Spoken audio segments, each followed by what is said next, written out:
To display watermark at the top or bottom of your photos in Samsung Galaxy S23 Ultra with Android 14, open camera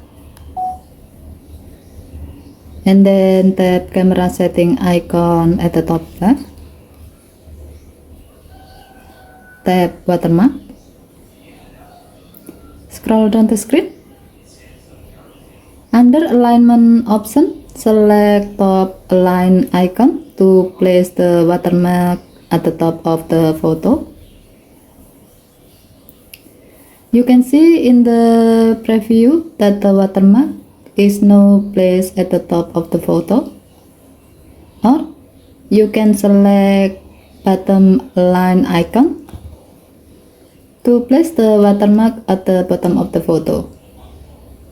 As you can see in the preview, the watermark is now placed at the bottom of the photo.